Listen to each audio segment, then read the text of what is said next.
السلام علیکم ګرانو دوستانو. نن به زه تاسو ته د افغانستان ځوان لوبغاړی رحمان الله ګربز په هکله باندې یو خبر درکړم چې نن یې په پاکستان سوپر لیګ کې یو داسې شاټ وهلی ده، هلیکاپټر شاټ یې وهلی ده چې زیاتره پاکستانیان هم ورته حیرانه پاتې سوي دي.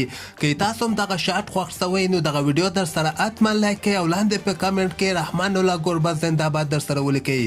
زه به تاسو ته وایم چې نن په پاکستان سوپر لیګ کې د رحمان الله ګربز دوی ټیم اولنۍ لوبه تر سره کړې وله. په دغه لوبه کې خو خاص خبر دغه اوس رحمان الله ګربز ورته یو هلیکاپټر شاټ وهلی ده.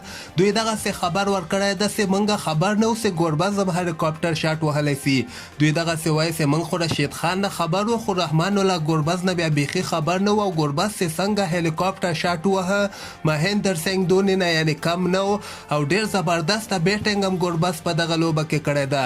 دغې لوبې ته که موږ راسو شاید تاسو دغه لوبه کتلې مې پېښور زلمی سره دوی لوبه تر سره کړې وله. پېښور زلمی 109 رنزه ټارګټ د ګربز دوی ټیم ته ورکړی و.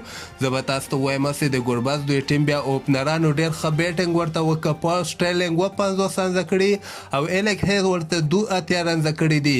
ون ډاون کې چې څنګه رحمان الله ګربز راووته په 14 بالو باندې ورته 22 مهم رنزونه وکړل چې په دغه کې 2 غټې شپږیزې او 1 څلوریزې ووهله. ډېر په اسانۍ سره په 14م اور کې دغه ټارګټ پوره کړی ده او خاص خبر د دغې لوبې دغه و چې رحمان الله ګربز ورته یوه شپږیزه ووهله چې هلیکاپټر شاټ اول ورته رحمان الله ګربز په پاکستان سوپر لیګ کې وهلی ده. زه به تاسو ته ووایم چې دغه د اسلام آباد یونایټډ ټیم که موږ راسو دې ته ډېر یو مضبوطه ټیم ښکاري. د دوی بیټسمینان که تاسو وګورئ، بالران یې که وګورئ نو دغه یو فیوریټ ټیم ده. کیدی سي دغه اسلام آباد یونایټډ دغه کار ته پاکستان سوپر لیګ یعنې وم ګټي، ځکه ګربز هم ورسره ده او دغه نور هم ډېر ښه لوبغاړي دوی اخیستلي دي. خپل نظر لاندې ما سره په کمنټ کې شریکولی سئ او همدغسې په زړه پورې خبرو لپاره تاسو دغه چینل هم در سره سبسکرایب کولی سئ.